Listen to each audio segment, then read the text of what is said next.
주님께서 이 땅 가운데 오신 이유가 있죠, 그죠? 하나님과 우리 사이에 죄 때문에 막혀있는 담을 헐어버리시고 하나님과 우리 사람 사이에 영원한 축복의 관계, 영원한 생명의 관계를 만드시기 위해서 이 땅 가운데 성육신 하셨다는 거예요. 그 놀라운 기쁨과 놀라운 소망이 있는 그런 아기 예수의 탄생인 거죠. 뿐만 아니라 우리는 또 어떻습니까? 이 땅 가운데 사탄과의 영적 전쟁에서 영원한 승리로 다 전쟁을 끝내시고 하나님의 나라를 완성하시기 위해서 이 땅 가운데 약속하신 말씀에 따라 다시 오신다고 그랬다는 거예요. 다시 오실 예수 그리스도를 우리가 기다리는 마음으로, 또 그것도 기쁨과 행복과 환희 가운데 기다릴 수가 있다는 겁니다. 이 땅 가운데 영원한 생명을 우리에게 부여하실 뿐더러 영원한 하나님의 나라를 완성하러 오실 예수 그리스도를 우리가 또한 기쁨으로 맞이하고 또 깨어 준비하실 수 있는 우리 복된 성도가 되실 수 있기를 주님의 이름으로 축원드립니다. 아멘. 예, 오늘 예수님께서 탄생하심에 대해서 이사야 선지자가 뭐라고 약속하고 있습니까? 처녀가 잉태하여 아들을 낳으리니 그 이름을 임마누엘이라 하리라, 그렇게 했다는 거예요. 아기 예수, 예수라고 하는 이름 자체가 구원자라고 하는 이름을 갖고 있죠. 근데 이사야 선지자가 처녀가 잉태하여 아들을 낳을 것이다 라고 했을 때 이 처녀가 잉태한다라고 하는 이 말 때문에 현재에도 계속해서 카톨릭과 기독교가 논쟁을 벌이고 있다는 거죠. 왜 그러냐면 이게 신약 성경의 헬라어 번역으로는 젊은 여자가 아이를 낳는 것으로 나와 있지만 이게 또 히브리 원어로 보게 되면은 처녀가 아들을 낳는 것으로 되어 있다는 거예요. 그러니까 마리아가 아기 예수를 낳고 그 어떤 후손들을 낳지 않았다라고 하는 것이 카톨릭의 주장입니다. 그러니까 영원한 마리아 평생 동정론을 주장하다 보니까 마리아 숭배 사상이 나오게 되는 거예요. 그런데 우리가 알다시피 우리 기독교에서는 어떻습니까? 마리아가 처녀 때 예수 그리스도를 성령으로 잉태하고 나서 그 후에도 예수의 동생들을 낳았다라고 하는 것이 성경에 기록되었고 우리가 그 내용들을 따른다는 겁니다. 그런데 굳이 여기서 우리가 논쟁할 필요가 없는 것이 뭐냐면 당시에 히브리인들이 이 말씀을 어떻게 받아들였는지 또 어떻게 이해했는지를 우리가 생각해 보면 그렇게 논쟁할 필요도 없다는 거예요. 이사야가 처녀가 잉태하여 아들을 낳을 것이요 그의 이름을 임마누엘이 하리라고 했던 이 말씀을 주실 때에 당시 시대와 역사적인 배경을 헤아려보면 우리가 쉽게 알 수가 있습니다. 이사야 선지자가 이 말씀을 증거할 때는요, 이스라엘이 굉장히 어두운 그런 질곡 가운데 있었을 때였어요. 우리가 알다시피 이스라엘이 남과 북으로 나뉘어질 때였다는 거예요. 그런데 남쪽 유다에는 우리가 익히 알고 있는 히스기야 왕이었던 아버지 아스가 다스렸던 그런 나라였고 북쪽 이스라엘은 베가라고 하는 왕조가 그 북쪽 이스라엘을 다스리고 있었을 때였습니다. 그런데 북쪽과 아람 왕조가 연합을 해서 남쪽 유다를 공격을 하는 거예요. 침탈하려고 하는 상황인 거죠.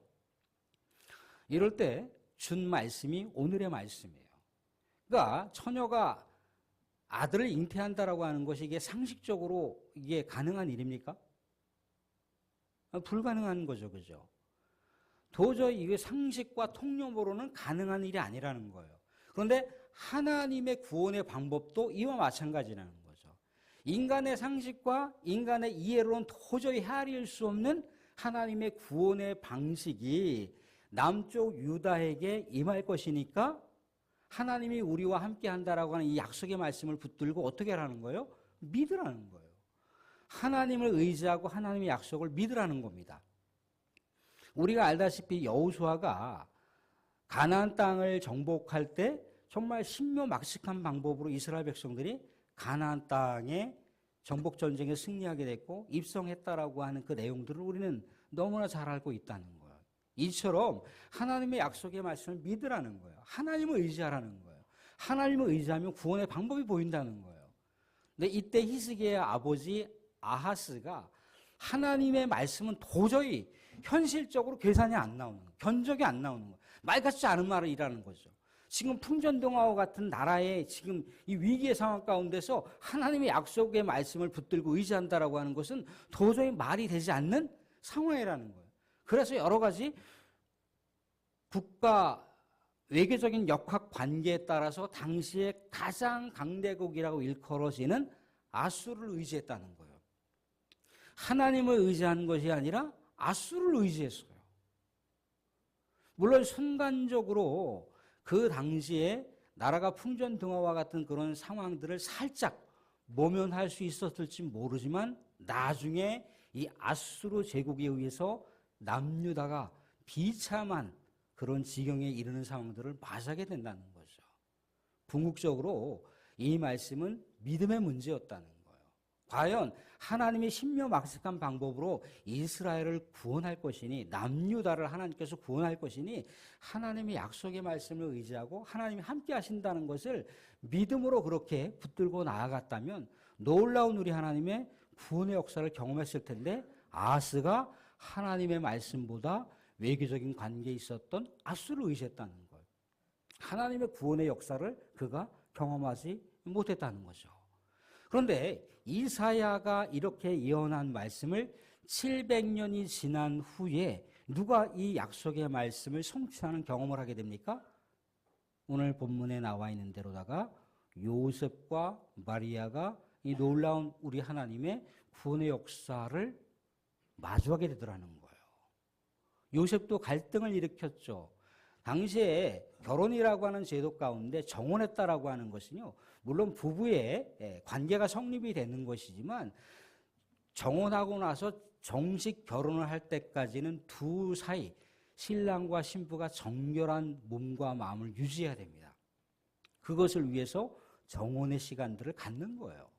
그런데 결혼식을 올리지 않았는데 갑자기 아내 된 마리아가 아이를 임신했다는 거예요. 요셉의 입장에서 이게 상식적으로 이해가 됩니까? 아니, 당시 그 어떤 사람을 붙들고 얘기한들 이 이야기가 이해되고 받아들여줄 수 있는 상황이 될 수 있을까요? 이것을 설령 장인어른한테 얘기하고 장모님한테 얘기한들 이게 장모님과 장인어른이 받아들여줄 수 있는 상황이라는 거죠. 상황이 될 수가 없는 거죠. 그죠? 그런데 분명한 것은 요셉에게 하나님께서 말씀하시기를 마리아의 몸에 있는 잉태된 아기가 하나님의 성령으로 잉태된 아기라는 거예요. 이것을 받아들이느냐 아니면 받아들이지 않느냐에 따라서 마리아는 생사의 갈림길에 놓여져 있는 거예요. 마리아가 결혼도 안 했는데 아이를 임신했다라고 하는 것은 당시 유대교의 통념으로 돌매 맞아 죽을 그런 상황이라는 거예요. 그런데 요셉이 만약에 이 일을 자기의 가문의 수치잖아요. 그죠? 가문의 수치이기 때문에 가문의 수치를 벗어버리기 위해서라도 나는 마리아하고 절대 결혼하기 전까지 육체적인 관계를 맺지 못했는데 이 여자가 아이를 딱 하니 누군지도 모르는 아이를 임신했는데 나하고는 아무 관계가 없습니다. 이 여자를 가문에 따라서 전통법에 따라서 알아서 처리하십시오 하면 어떻게 되는 거예요? 모든 사람들이 우르르 벌떼처럼 몰려들어서 비판하고 정죄하고 하면서 끌어내려서 결국 돌매질을 해서 죽임을 당하게 만드는 그런 비극적인 결말을 맞이할 수밖에 없는 거잖아요. 그죠? 그런데 요셉도 하나님의 뜻을 받아들였다는 거예요. 하나님의 말씀을 받아들였다는 거예요. 이미 마리아는 자기도 역시 마찬가지로 아니 내가 그 어떤 남자하고 관계를 하지 않았는데 아이를 임신한다라고 하는 자체가 마리아도 받아들일 수 있는 상황입니까? 아니죠. 받아들이는 즉시 마리아도 생명을 내놓아야 되는 거예요. 생명을 걸고 예수 그리스도를 성령으로 잉태하는 예수 그리스도를 받아들인 거예요. 요셉도 마찬가지로 가문의 수치와 잘못하면 아내를 죽일 수밖에 없는 상황인데 모든 수치를 끌어안고 모든 상황들을 그가 끌어안고 아기 예수가 성령으로 잉태된 아기 예수라고 하는 것을 받아들였다는 거예요. 그랬을 때 이 땅 가운데 우리 하나님께서 부여하실 영원한 생명, 그 제사함과 영원한 구원의 역사를 성취할 예수 그리스도를 맞이하게 되는 놀라운 은혜를 경험하는 거죠. 아기 예수, 이 구원자 예수가 결국 뭡니까? 하나님이 우리와 함께 하신다라고 하는 표징이었던 거예요. 임마누엘이라고 하는 것은요, 당시 여호수아 시대를 거슬러 가서 여호수아도 하나님의 구원자라고 하는 이름을 갖고 있잖아요. 그죠? 예수 그리스도도 역시 마찬가지로 하나님의 구원자라고 하는 의미를 갖고 있습니다. 임마누엘이라고 하는 것은 하나님의 구원의 역사가 이르면 이 땅 가운데 하나님의 백성들이 젖과 꿀이 흐르는, 젖과 꿀을 정말 풍성하게 먹을 수 있는 하나님의 나라를 경험하게 된다라고 하는 그 당시에 히브리인들은 그런 생각을 가졌다는 거예요. 그 이야기는 무슨 얘기냐면 구원자 예수 그리스도가 이 땅 가운데 오시게 되면 하나님의 나라를 경험하게 된다는 거예요. 그것이 처녀가 잉태하는 구원자 예수 그리스도가 이 땅 가운데 오면 그의 별칭의 이름을 임마누엘이라 하리라, 하나님이 우리와 함께 하신다라고 하는 말씀이라는 거예요. 이것을 누가 경험했다고요? 요셉과 마리아가 경험한 거예요. 이 땅 가운데 눈물을 닦아주시고 이 땅 가운데 찢겨져 있는 그 마음의 상처를 품어주시고 이 땅 가운데 절망 가운데 영원한 소망을 주시고 죽음 가운데 영원한 생명을 주신 그런 예수 그리스도를 마리아와 요셉이 맞이한 거예요. 근데 이제 뭐냐면 이것이 믿음의 문제라고 그랬잖아요. 이 구원의 문제, 하나님이 우리와 함께 하신다라고 하는 이 문제가 상식적으로 받아들일 수 있는 상황이 아니라는 겁니다. 어떤 전통과 통념으로 받아들일 수 있는 상황이 아니라는 거예요.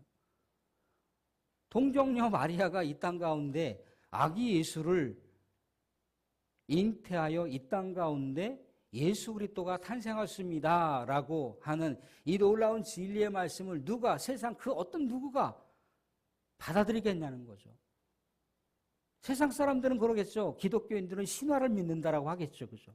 근데 우리는 신화를 믿는 것이 아니라 하나님의 말씀을 믿는 것이고 진리를 믿는다는 거예요. 오늘날 우리가 1000년이 2번 지나가는 시점에서 다시 우리에게 물음표가 주어진다는 겁니다. 이 땅 가운데 영원한 생명과 영원한 아버지 하나님과의 관계를 회복시키기 위해서 아기 예수 그리스도가 성육신하셨다면 우리는 약속의 말씀에 따라 예수님께서 십자가에 못 박혀 죽으시고 부활하시고 또 승천하셨는데 하늘로 올라가셨는데 하늘로 올라가신 그 예수가 이 땅 가운데 다시 오셔서 우리에게 하나님의 영원한 나라를 완성시키기 위해서 다시 오실 것을 우리가 믿음으로 고백할 수 있느냐가 그 물음표라는 거예요. 사랑하는 성도들, 예수 그리스도가 이 땅 가운데 사탄의 역사를 완전히 종말시키시고 우리에게 영원한 하나님의 나라, 영원한 생명의 축제를 부여하실 수 있도록 오실 것을 믿으십니까? 예, 그것이 바로 성탄의 기쁨, 성탄의 축가를 우리가 맞이하는 복된 성탄절이라는 겁니다. 사랑하는 성도들, 아기 예수를 우리가 그 탄생을 기뻐하고 또한 축하하는 여러분, 우리에게 영원한 생명, 영원한 기쁨, 영원한 환희, 영원한 웃음만이 있는 하나님의 나라를 이 땅 가운데 예수 그리스도께서 완성하시기 위해서 오신다는 거예요. 우리가 그렇기 때문에 예수 그리스도의 다시 오심을 우리가 기쁨으로 맞이할 수가 있고 또 행복함으로 준비할 수가 있다는 겁니다.